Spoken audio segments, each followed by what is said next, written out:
¿Cómo están ustedes? Levantamos una vez más este portón de la fábrica que es el campo, la industria verde, para recorrer un poco los grandes temas en un momento crucial. Vamos a conversar hoy con Alberto Mendiondo, es ingeniero en producción agropecuaria, pero es fundamentalmente un distribuidor internacional de silo bolsas. A raíz de eso él pudo estar ahora recorriendo todo Estados Unidos, viendo cómo vienen los cultivos, las campañas en zonas que no todo el mundo conoce. Creo que es muy interesante lo que podemos hablar con él y que nos pinte un perfil de cómo es la producción agrícola en el corazón mundial de la agricultura. Vamos a conversar en la misma línea con Hernán Fernández. Hernán es el analista de granos de la firma CENI, para conversar sobre cómo está viniendo, qué es lo que están diciendo los mercados a raíz de un informe reciente del Departamento de Agricultura de los Estados Unidos y cómo están reaccionando aquí en la Argentina los productores.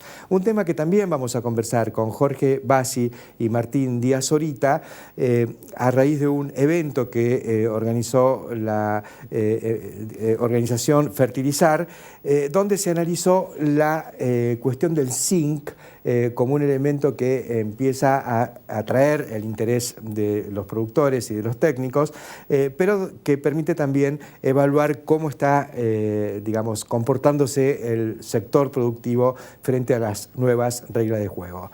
Mucho jugo, mucha tecnología, mucha información de mercados en esta edición de El Campo, la Industria Verde. Enseguida empezamos.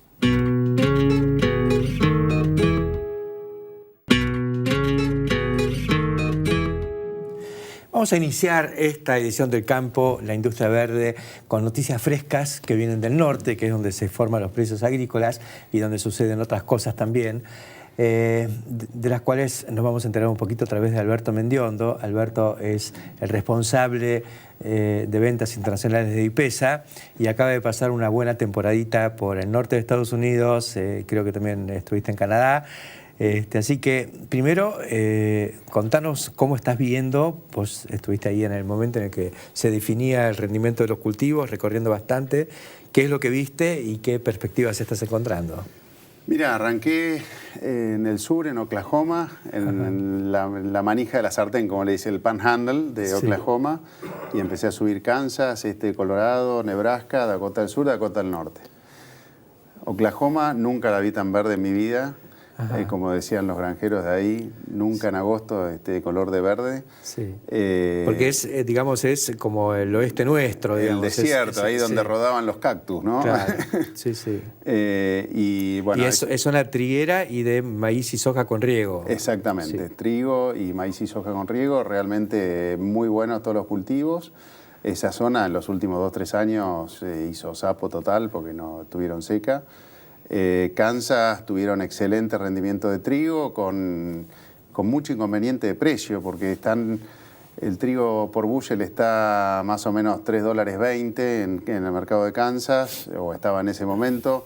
En el oeste de Kansas estaban pagando por diferencial de flete $2.70 al productor entregado ahí, y con un cupo de entrega, o basis que le llaman a ellos, de $1.30 por bushel, o sea que le están cobrando un 45% del valor del grano como cupo de entrega. Ajá. O sea, para recibir el grano había un descuento así del 45% del precio. A veces cuando uno se acuerda que acá se discutía el fastiorio, qué sé yo, bueno, esto también existía allá. ¿Y cuál es el fundamental de esa quita? El fundamental es que todavía tienen trigo del año pasado, apilado en el piso de las peores condiciones, y el productor no quiere vender. El problema es que si lo entrega le cobran ese basis, si lo quiere almacenar le cobran 5 centavos por bushel por mes, que es lo mismo que le costaría una bolsa de plástico para tener 2 años de grano. Claro, son 60 centavos por año y eso significa más de $1 por bushel, o sea, el 25-30% del precio. Sí, porque además cuando fijan el precio tienen el cupo del momento, que hay que ver en cuánto termina siendo. Seguro. ¿Y qué rebusque tienen? Y rebusque mucho no tienen. Clientes nuestros que están embolsando dicen que en promedio en los últimos años por embolsar están ganando 50, 60 centavos por bushel.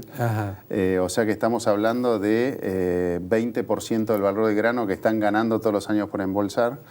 Lo que pasa es que todavía tienen una visión del embolsado un poco prehistórica. Ellos por ahí vacían los silos para hacer lugar a la nueva cosecha en vez de lo que les digo yo, bueno, ustedes a menos que cosechen húmedo, ¿para qué lo van a meter en un silo para sacarlo de vuelta después? Métanlo directamente en la bolsa y se ahorran toda la logística.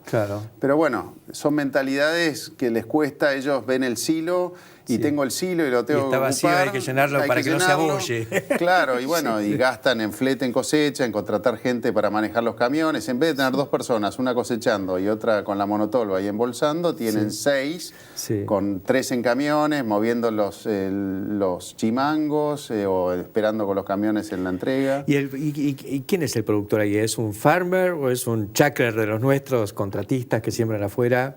Hay de todo un poco, pero generalmente son farmers bastante grandes los que usan el sistema. Y hay algunos... ¿Campo propio y alquilado? Campo propio y alquilado. Son campos bastante más baratos de la zona núcleo. Son campos que de 4 cosechas pegan 2 o 1,5. A Dios gracias tienen el seguro que también nos vendría en Argentina a tener, ¿no? La pegan siempre, digamos. La pegan siempre. Cosechen o no cosechen, la pegan siempre. De todas maneras, este año, o sea, están rezando muchos de los farmers por una buena piedra porque harían bastante más plata cobrando el seguro con una pérdida de cultivo que cosechando un buen rinde. ¿Tendría que ser una pérdida total o hay...? No, hay porcentajes. Hay porcentajes. ¿Y eso es a través de compañías de seguro privadas o es el sistema público? No, tiene el sistema público de seguro obligatorio. Claro. Qué bárbaro. Sí, que yo creo que es fundamental para que un sistema funcione, si se quisiera diseñar en la Argentina, que sea universal y obligatorio, cosa que los valores de las primas bajen de una manera que sea una cosa lógica, ¿no? Vamos subiendo de Oklahoma a Kansas y de ahí pasaste al Nebraska, este de Colorado. El este de Colorado. Sí, con bastantes problemas en esa zona porque ahí... Esa zona también es de trigo en secano y maíz. Y maíz con riego. Y maíz con riego. Tienen el problema que ahí están arriba de un acuífero enorme que tienen en Estados Unidos, que se llama Localala, pero ahí están en los bordes donde están teniendo bajas de rendimiento de los pozos muy altos, de 1.200 galones por minuto, están en caídas de producción de agua a 300, 400 galones por minuto, y algunas zonas están hablando de discutir prohibir el riego porque están teniendo problemas en las ciudades. Con lo cual se discute también en California, pero ya la tendencia es secular. Bueno, pero imagínate lo que sería la bomba atómica económica, porque un campo que vale por riego con un seguro, con un derecho de riego, que está hipotecado, porque la verdad el mayor terrateniente americano son los bancos americanos, porque el padre le vende al hijo, no es que lo heredan mayormente. Sería una bomba atómica en toda esa zona, ¿no? Claro. Y eso está ocurriendo, digamos, están perdiendo rendimiento por falta de agua y la perspectiva es que por ahí esto se agrava y no pueden regar. Claro, porque en años muy extremos de no lluvia, lo que empiezan regando un círculo terminan regando medio porque no les alcanza el riego. Este año que realmente llovió muy bien, alcanzan a regar toda la vuelta, pero si no, tienen que empezar a reducir los círculos porque no llegan con el volumen. Ahora, ese problema de Localala, ¿es solo en las zonas marginales o también en el núcleo, digamos, porque eso barre Nebraska, digamos, y varios... No, es en esa zona marginal que no es chica, porque Kansas es enorme, pero están empezando a tener en parte de Nebraska y parte de Kansas problemas de rendimiento de los pozos. Después hay zonas que no, que sigue manteniéndose sin problema. Está bien. Pero eso nadie tiene un mapa exacto de lo que pasa ahí en el subsuelo, ¿no? Está bien. Más al norte, donde la infraestructura es mayor, digamos, porque vos decís, bueno, en Kansas tiene silos y demás, pero no está la cultura. Pero en otras zonas donde tienen silos, ¿por qué entra la bolsa o no entra?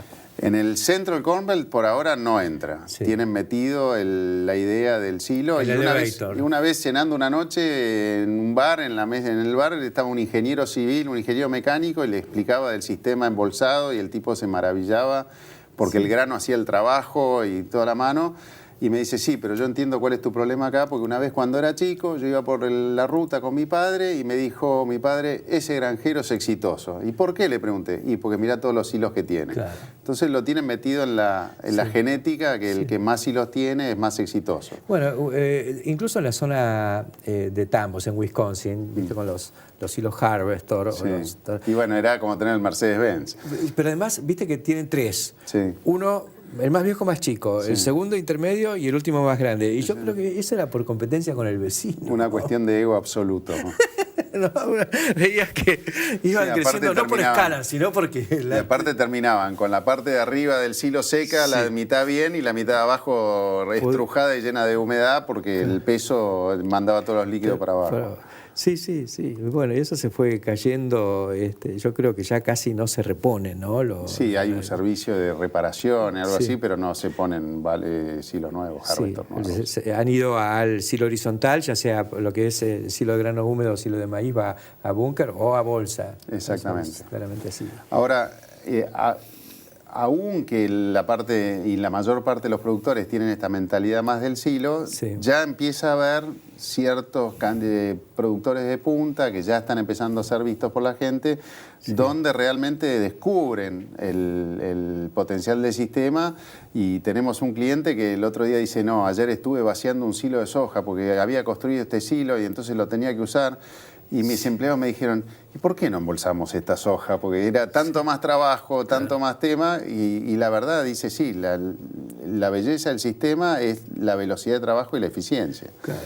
Y todo eso, pensar que uno vio hace 30 años por ahí las cargadoras muy elementales de AG-Bag, digamos, que se usaban para granos, para ese descargado del camión, pero que no le daban bolilla al sistema. Todo el desarrollo de embolsadoras y extractores viene de la Argentina, ¿no? Exactamente, y del diseño argentino han copiado y ahora hay como 10 marcas de máquinas de embolsado y extracción entre Estados Unidos y Canadá, que venden equipos bastante más caros que los que venden acá. Acá un equipo de embolsado y extracción puede estar en $30.000 y allá se venden equipos de embolsado y extracción de hasta $100.000 el conjunto. Pero son automotrices, tienen. No, son como los nuestros. Son caros nomás. Qué bárbaro. No, por ahí un poco más de hidráulico, alguna descarga para tomar del camión abajo, pero realmente innecesariamente caros. Ahí podemos ser competitivos. Bueno, se confirma que a veces en estas cosas donde hay que ser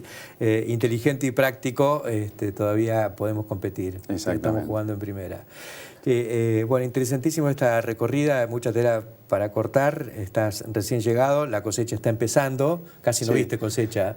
No vi, pero como resumen te diría, porque en la parte de Dakota del Sur tuvieron una seca crítica en la franja media en julio, donde les recortó en el momento de definición de los rindes, que van a tener una baja de 25% por lo menos en los rindes de maíz. Y algún abortito de flores de soja. Entonces yo te diría, comparado contra la cosecha del año pasado, no es la cosecha del año pasado donde recorrías cualquier lugar de Estados Unidos y salía pochoclo. Va a ser una cosecha buena, con zonas muy buenas y zonas no tan buenas, pero acotada, no va a ser la super cosecha. No es lo que dice el USDA, pero... me parece que están exagerando un poquito. Atención con lo que nos cuenta Alberto. Muchas gracias por acompañarnos hoy aquí en el campo de la industria verde. De nada. Enseguida volvemos.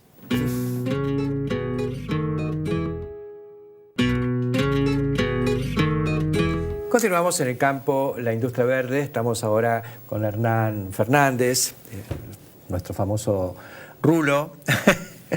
Él pertenece a la firma CENI, es analista del mercado de granos, se la pasa recorriendo el país, dando charlas, explicando lo que pasa, y de vez en cuando lo podemos abarajar y traer acá y sentarle un ratito.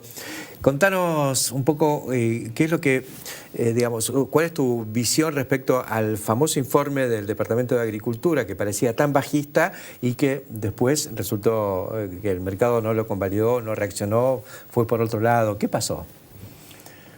Lo que pasó suele pasar, pero se dio exageradamente en este año. ¿Qué sucede en este año?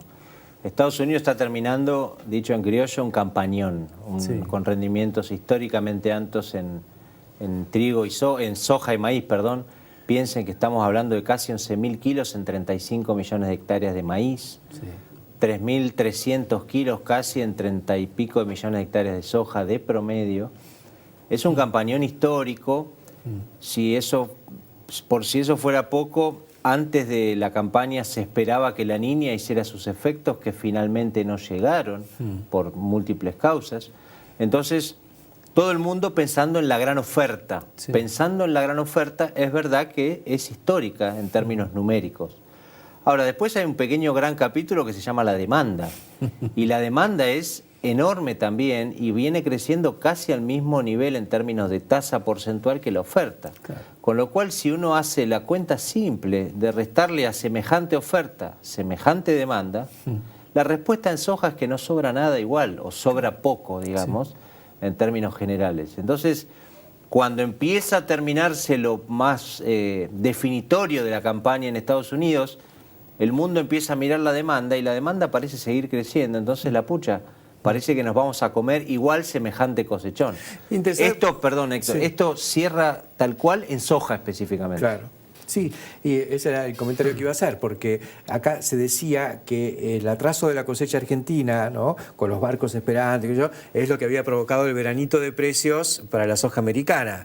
Pero entró la cosecha argentina y ellos siguieron exportando, nosotros también, y todo con un poquito de atraso, pero la oferta llegó al mercado finalmente y el mercado siguió empujando. Dos comentarios al respecto. Uno, el tema fondos especulativos, ¿no?, que sabemos que son los que mueve muchísimo la aguja en el corto plazo. En soja, casualmente, estoy seguro que por lo que dijimos antes, no se fueron. Sí. Y en maíz, yo diría, salieron corriendo. Sí. En maíz, en 8 semanas, vendieron en el orden de 45 millones de toneladas. Estos son papeles. Sí. ¿Verdad? Entonces, el precio, vale decirlo al pasar, pero me interesaba dejarlo claro hoy. El precio hoy del maíz disponible en Argentina está en el orden de $30 por encima de lo que vale Chicago. Sí. Situación que jamás nos hubiéramos imaginado en los últimos 15 años. Claro. Frente a esa situación y al panorama de que, bueno, estamos frente a una siembra importante de maíz, con insumos en valores razonables y demás, ¿cuál sería una estrategia, una táctica, digamos, recomendable para el productor? Bueno, algo que vengo mostrando muy fuerte y le vengo dedicando varios minutos en las charlas por toda la pampa húmeda y más allá de la pampa húmeda, es el tema de relaciones insumo-producto. Más allá de que nos han quitado las retenciones en muchos productos, en otros han bajado unos puntos, tenemos mercados abiertos, o sea, tenemos otro optimismo en el ambiente, le agrego algo positivo.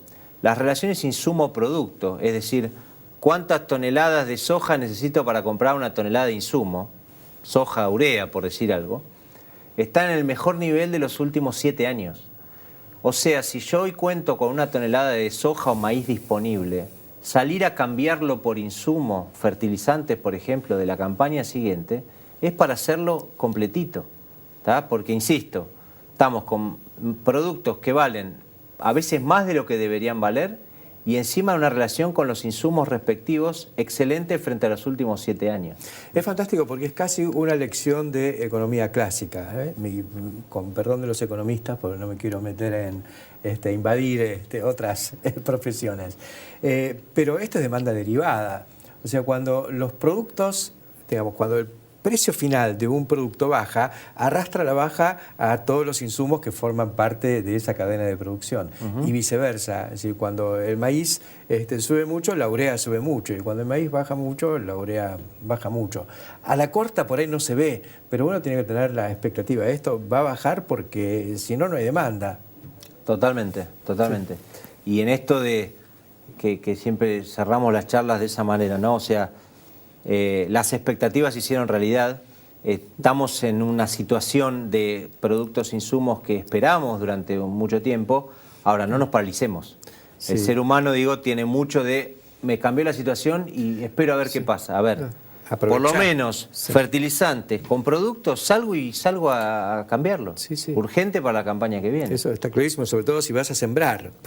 Exactamente. Eso está. La otra cuestión es que en Chicago, hoy, la foto es que hace falta 3 kilos de maíz para pagar 1 kilo de soja, digamos. Es una relación muy favorable a la soja en este momento. Sí. Para el año que viene no es así, estamos en 2.50 a uno, digamos, que ha cambiado esa relación. Creo que es algo para tener en cuenta a la hora también de decidir qué es lo que sembramos acá, sobre todo cuando está incierto el panorama de los derechos de exportación. Exacto. Sin duda es una campaña donde se escucha mucho en las distintas zonas donde uno le toca y en el campo en general, donde volver a diversificar, volver a rotar, volver a hacer distintas actividades que me permitan por lo menos mantener la estabilidad de mi presupuesto y no poner todos los huevos en una misma canasta, para simplificarlo. Es una campaña para empezar a hacer eso, el campo lo necesita agronómicamente y financieramente también me permite estabilizar. Ahora, de vuelta, no nos durmamos y paralizándonos ante los cambios de situación. ¿Qué quiero decir con esto en términos comerciales?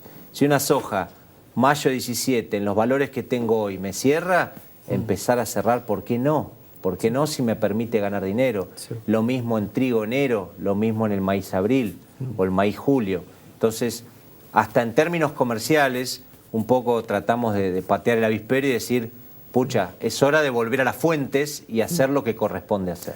Es el mensaje que vamos a ir bajando semana a semana porque el productor no sabe que está largo en mercadería, ¿no? Siempre tiene, porque es no solo lo que tiene en el silo bolsa de lo que quedó de la cosecha anterior, sino lo que está viniendo. Ya a veces lo tiene sembrado o tiene comprada la semilla y va a sembrar, entonces ya la tiene.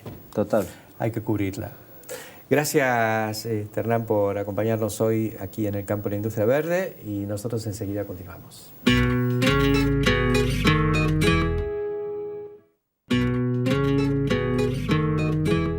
Continuamos en el campo de la industria verde. Ahora vamos a conversar con Jorge Bassi, que es el titular de Fertilizar, la organización que coordina todos los esfuerzos para mejorar la nutrición de los cultivos en la Argentina.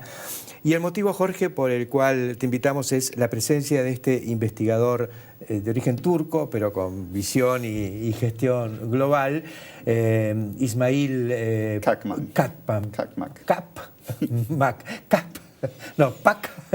Sí, nos complicó toda la mañana. Bueno, este hombre vino con un tema vinculado al uso del zinc y la preocupación de que por ahí la desnutrición de los cultivos con este elemento termina generando también una deficiencia de zinc en el producto producido. Sí, hay toda una corriente que empezó a trabajar la FAO, porque la FAO ató cabos y vio que había zonas con gran deficiencia de micronutrientes en la población y que a la vez eso estaba reflejado en el suelo. O sea, suelos con bajos niveles de micronutrientes producen cereales, arroz con bajos niveles de zinc, por ejemplo, y la población que lo consume y que no consume mucha carne, porque si no, con la carne... Se disimula todo. Sí.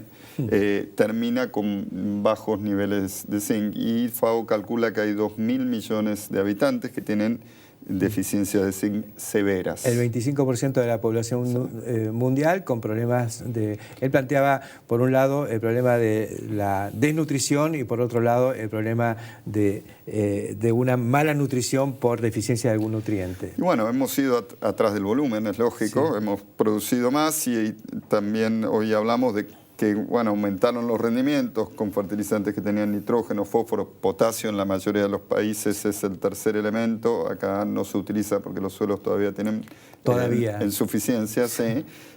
Pero bueno, se fueron debilitando los elementos que no se agregaban, entre ellos el zinc, el boro.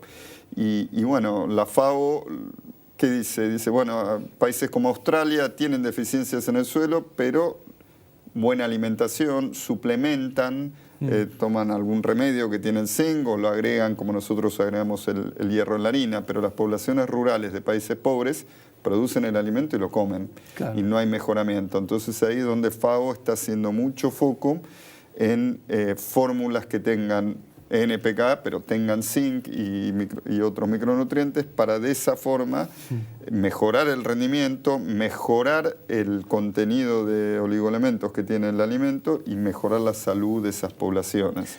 Es interesante porque nosotros, por ahí que ya sabemos que estamos muy atrás de lo que debiéramos hacer en materia de macronutrientes, ¿no? Nitrógeno, fósforo.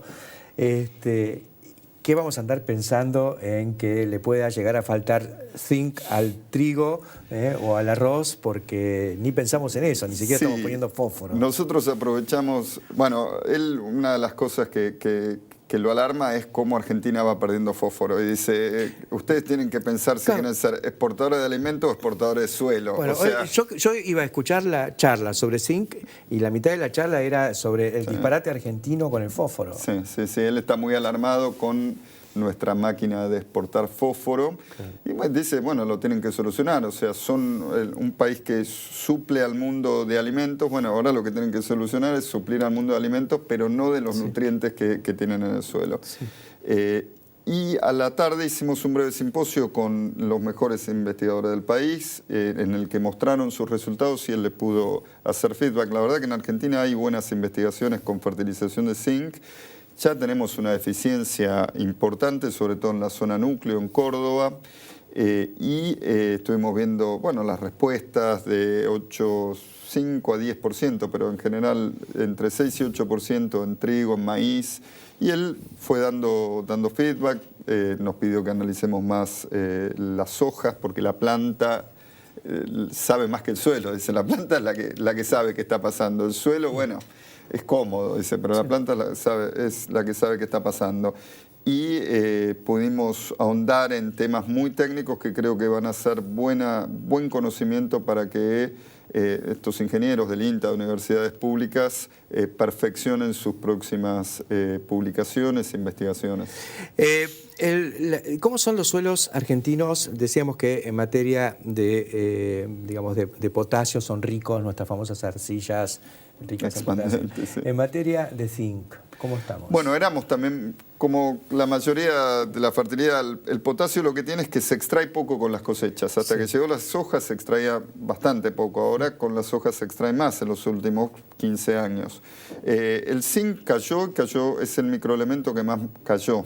Pasamos de una situación muy abundante en el origen de nuestros suelos a una situación donde hay muchos suelos por debajo de los límites que internacionalmente se dice que son los límites en los que hay respuesta a la fertilización. ¿Eso en toda la pampa húmeda o está...? Sí, sobre todo Córdoba y zona núcleo sojera. Ajá. Ahí y Entre Ríos, toda esa zona norte ya está en niveles, en Córdoba niveles bajos, casi todos los partidos. Hoy Roberto Rotondaro, que maneja un laboratorio de suelos, presentó datos comerciales. Eso fue también visto por la gente del INTA Balcarce, que presentó un mapa de suelo similar. Esa es la zona de menor nivel de zinc, donde ya la mayoría de los productores ya están empezando a aplicar o tenerle el ojo. También vimos trabajos en Entre Ríos, donde el cultivo clásico para el zinc es el arroz, porque al cambiar las condiciones con la inundación se fija el zinc. Entonces ahí las respuestas eran evidentes y bueno, ya hay un 60-70% según Quinteros que ya está fertilizando con zinc. Y en la zona núcleo, donde hay respuestas en el 30%, según algunos autores, en el 60% de los casos, según otros, y donde la introducción todavía está un poco en pañales. Fue frenada, diría yo, por los últimos años. Este año vemos ventas mucho más importantes de este tipo de productos, que obviamente son más caros, pero bueno, en los últimos años, la campaña pasada, un maíz de $90, el productor estaba pensando... En no sembrar. En pasar el año, pobre. Con lo cual fueron años donde la tecnología en Argentina, fue para atrás.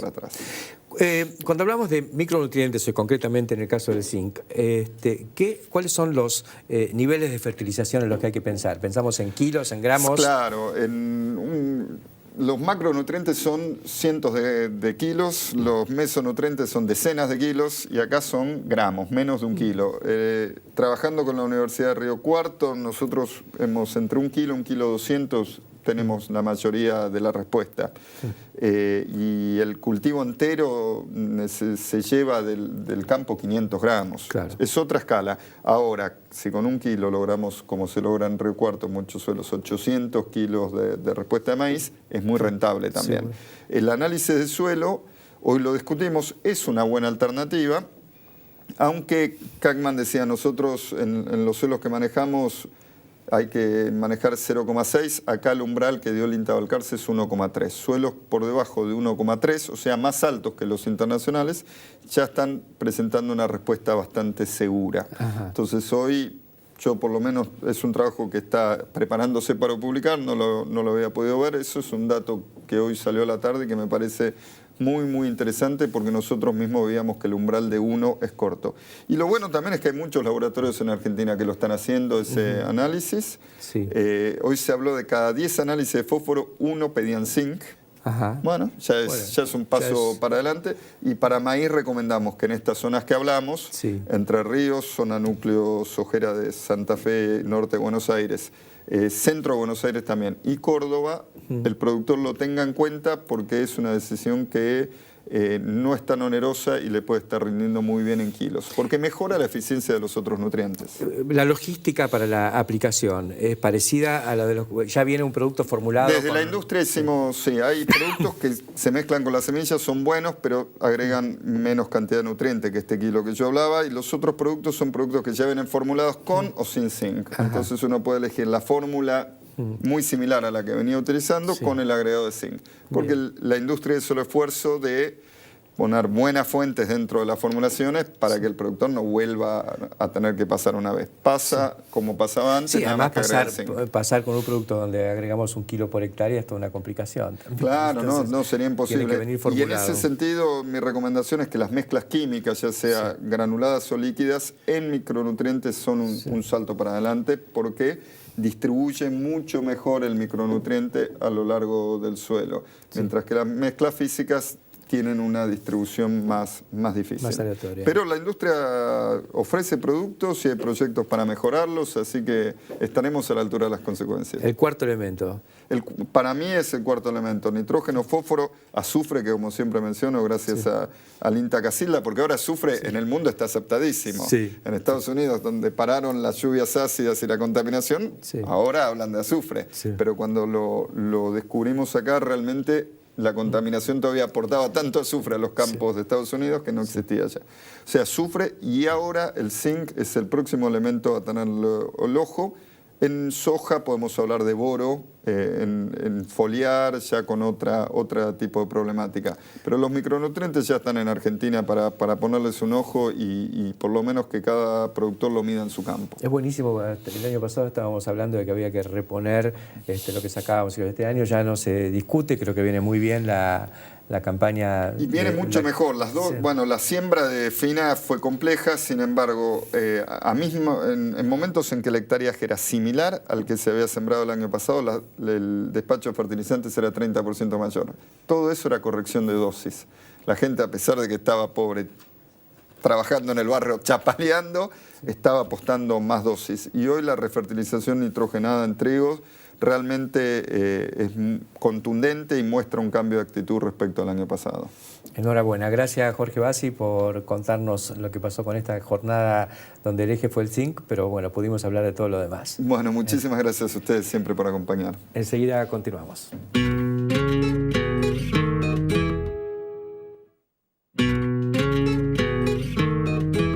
Continuamos en el campo, en la industria verde. Estamos ahora con el ingeniero Martín Díaz Orita, un experimentado profesional, un técnico metido desde hace años en todo lo que tiene que ver con nutrición de cultivos, suelos, productos biológicos, biología vinculada con las raíces, las plantas y demás. Hablábamos con Jorge Bassi el tema de la utilización o la aparición del zinc como el cuarto elemento, ¿no? Queríamos ver un poco tu visión desde el punto de vista del productor, del técnico, del asesor y de tu propia experiencia, análisis, trabajos, a ver cuáles fueron las respuestas que se han obtenido. Mira, con lo que hace zinc, sabemos que ahora lo mencionamos como el cuarto elemento, después del, sí, nitrógeno, el fósforo, el azufre. Todos estamos preocupados en que el zinc aparece como deficitario. Y es verdad que tenemos que preocuparnos, porque lo que vimos en los últimos 4 o 5 años fue un crecimiento muy grande de la frecuencia de veces que cuando estudiamos zinc en ensayos de fertilización hay respuesta positiva. O sea, la aparición de la deficiencia de zinc en región pampeana, en áreas de intensificación agrícola, fue más abrupto y rápido que la aparición de los problemas de fósforo. Una evidencia Para- empírica, digamos. Fue que ponías y había respuesta. Poníamos, había respuesta, Sí. y en la campaña anterior habíamos tenido muchas consultas productores de cultivos de maíz con veteado verde oscuro y verde claro en las hojas. ¿Qué sintomatología? Que es sintomatología típica de zinc, que un año lo asociamos porque el crecimiento fue lento y había frío, el otro año lo asociamos por aumento en la dosis de fósforo, el tercer año dijimos no hizo ni frío, ni la dosis de fósforo es tan alta, porque todos sabemos qué es lo que pasó con la fertilización con fósforo en las últimas campañas, y el análisis del suelo año tras año nos decía cuidado que los niveles de zinc son deficitarios. Entonces teníamos un aliado, el análisis del suelo, teníamos otro aliado, el cultivo, que es el mejor indicador del problema, y desempató el análisis del cultivo fertilizado, donde maíz, zona núcleo, maicera, respuestas entre 6 y 8% según la forma de aplicación. ¿De qué niveles de rendimiento estamos hablando? El espectro cubre maíces tempranos y maíces de siembra demorada. Hemos observado respuestas en maíces de entre 7.000 y 8.000 kilos hasta niveles superiores a los 12.000. Ajá. O sea, Siempre la respuesta estuvo entre el 6 y el 8%. Sí, alrededor del 6 al 8%. Sí. Promedio, algo menor en el caso de trigo, más variable, y lo sorprendente, que en la bibliografía no aparece como tal, tan consistente, es en soja, en planteos de buen manejo de fósforo-azufre, inoculación, el zinc aplicado al suelo está mostrando una mejora entre un 3 y un 4% de producción.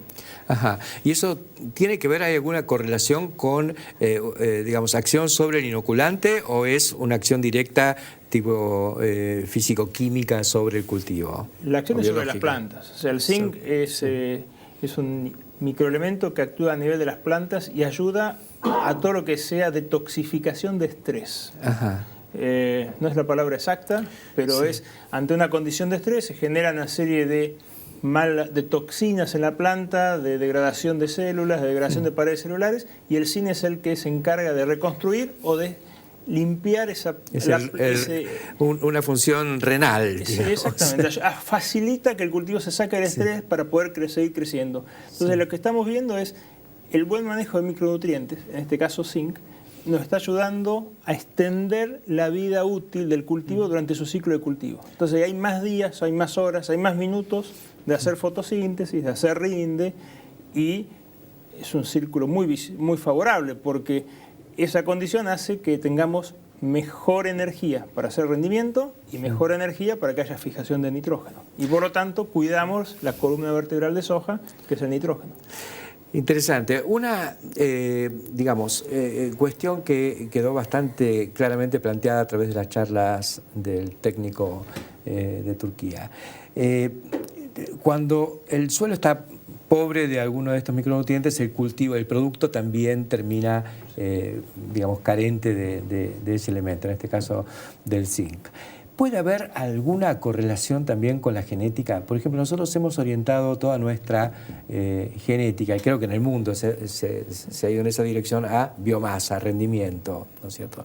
¿Hay un antagonismo entre la búsqueda de rendimiento y la calidad nutricional del producto terminado? Sería muy prematuro decir que hay un antagonismo lineal, búsqueda de aumento de producción y pérdida buscada de micronutrientes. Sí hay una relación que en el tiempo los grandes saltos productivos, y hoy mostraba el doctor Kackman un trabajo hecho en los Hampstead, que son las parcelas de mayor duración de estudios de nutrición en el mundo, que cuando hubo un quiebre de mejora en la producción por incorporación de tecnologías donde la genética era parte de, los rendimientos de trigo aumentaron de forma importante y en paralelo, pero en sentido inverso, disminuyó la concentración de zinc en el grano. Se diluía. Entonces, no sé si es que el aumento de producción forzosamente genera una pérdida de calidad y que se lo busca como tal, pero sí que hay una interacción muy estrecha. Mejoran la producción, es más difícil que se genere una concentración de zinc en el grano y por lo tanto la extracción es prácticamente constante y la dilución se intensifica. De ahí que es tan importante hoy recurrir a herramientas adicionales. La fertilización es la herramienta adicional por naturaleza para suplir la búsqueda de mejora de la producción y a la vez el cuidado de la calidad del grano. O sea, no hay una barrera de entrada. Aumenta la producción. En ambientes de mucha disponibilidad de micronutrientes o de mucha disponibilidad de fósforo, la concentración de fósforo, de micronutrientes en el grano, también va a ser abundante. El caso contrario es, si yo solamente pienso en la intensificación por sí misma, sin el suplemento de los recursos, lo que voy a hacer es intensificar la pérdida de calidad o lo que se está discutiendo hoy, que es la seguridad nutricional, no la seguridad alimenticia. Ya estamos atentando contra la calidad de los alimentos que circulan por el mundo. Ese fue el leitmotiv de lo que nos dijo este investigador. Sí. Un parrafito respecto a la actitud de los productores en esta campaña. Excelente. O sea, un cambio de actitud muy favorable, que ese oxígeno que trae uno para ver con optimismo la incorporación de tecnologías, la incorporación de nuevos horizontes. Volvimos a hablar de diversidad de cultivos, o sea, nos podemos sentar a hablar de rotaciones, nos podemos pensar a hablar de fertilización de en doble cultivos, de salir de pensar en manejar el cultivo por los 3 meses, ni siquiera por el alquiler, sino por ver cómo zafo de acá a mitad de cultivo y ver si puedo llegar a fin de año, es muy positivo. El otro, en esta vorágine de optimismo, lo importante que uno percibe es, estamos todos en la misma página, sintiéndonos que tenemos que producir mejor, que tenemos que producir más, que la sociedad es parte. O sea, hemos tenido muchos encuentros y reuniones de buenas prácticas, de integración con el sector no productivo, pero sí ligado a la producción porque consume. Todos somos parte del campo todos los días, desde que nos levantamos hasta que nos acostamos. Y las grandes discusiones es cómo nos subimos rápido ese tren de optimismo, de buena intención de producir, acordándonos que hubo cambios. O sea, hubo cambios en la naturaleza, extracción de nutrientes. Hubo cambios en la secuencia de cultivos que nos generan ciertas restricciones desde el manejo de malezas, desde el manejo de enfermedades, y hubo cambios en la tecnología donde no todo se puede adaptar a la vez y tenemos que tener cierto orden porque cada impacto es diferencial. Hemos aprendido mucho, fueron muchos años en los cuales aprendimos a observar en detalle y todos estamos haciendo agricultura de precisión o agricultura inteligente y lo interesante es que estamos haciendo una estrategia de agricultura inteligente a futuro y eso a mí me llena de optimismo porque tenemos proyectos que empiezan a moverse con volvió la agronomía a full, digamos. Así y volvió la agronomía de base. Y de base. Porque aprendimos a pensar y a aprender y no solo a tomar ideas sin su crítica y su discusión. Muchas gracias Martín Díaz Orita por acompañarnos en esta edición del Campo, la Industria Verde y nosotros enseguida volvemos.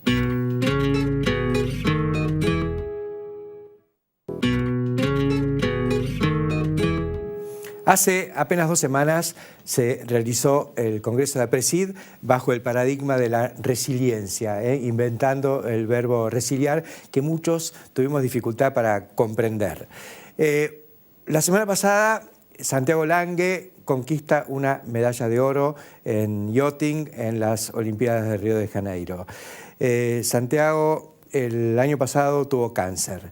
Se tuvo que extirpar un pulmón para poder retomar la campaña olímpica y llega siendo el atleta más veterano, con sus 54 años, de toda la población de los 10.000 atletas que compitieron en Río de Janeiro, a obtener una medalla de oro. Algo maravilloso, resiliencia.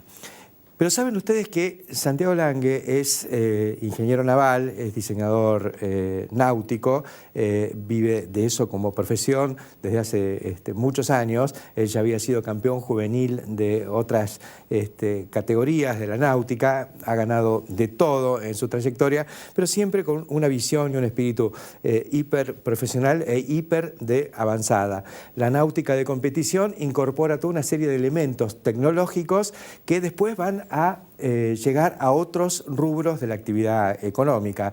Yo conocí el GPS navegando, conocimos el palo de fibra de carbono también navegando y por un impromptu de Ana que dijo ese palo si lo ponemos horizontal es el barral de una pulverizadora, dio lugar a el barral de una pulverizadora y una empresa que se estaba fundiendo fabricando elementos para la náutica en un mercado nacional en recesión e internacional muy complicado con la crisis financiera global, y finalmente encontraron salida en el sector de la maquinaria agrícola argentina. Y me refiero a King Agro, a quien todos ustedes conocen seguramente también a través de nosotros. Bueno, lo encontramos a Santiago Lange el año pasado en la inauguración de la planta de King Agro en Campana, en el Parque Industrial de Campana, fábrica que hicieron, renaciendo desde sus cenizas, porque a John Deere le había interesado el tema, lo investigó y decidió que eso era lo que ellos necesitaban para las pulverizadoras de todo el mundo.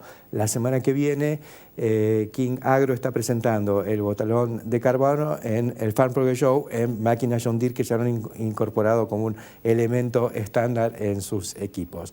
Eso es resiliencia, esa es la capacidad de seguir adelante a pesar de todos los embates. Bueno, el campo argentino, a quien no le extirparon un pulmón sino los dos, más los riñones, más todo lo que se pudo, porque lo que trató de hacer el gobierno K fue destruirlo en venganza por lo que ocurrió con la 125, finalmente resurge y resurge del modo en que lo conversamos hoy con los distintos entrevistados. Hay una relación insumo-producto que se hizo muy favorable a partir de la eliminación de las retenciones y de las restricciones a la exportación. Hoy conviene fertilizar, conviene sembrar. Bueno, la gente siembra y fertiliza con todo y están refertilizando el trigo con urea en macollaje, práctica que prácticamente habíamos abandonado hace unos años. Hemos vuelto con todo, hemos vuelto al mercado internacional. El mercado internacional está muy competitivo, está muy ofertado, pero está también muy demandado. Y todos sentimos que hoy la Argentina agroindustrial, la Argentina que pudo sobrevivir a pesar de todos los ataques, tuvo capacidad de resiliencia, hoy está vivita y coleando, y a raíz de eso y como consecuencia de que el campo vuelve a ser locomotora, podemos confiar en que la Argentina vuelve también a ser viable. Resiliencia. Hasta la semana que viene.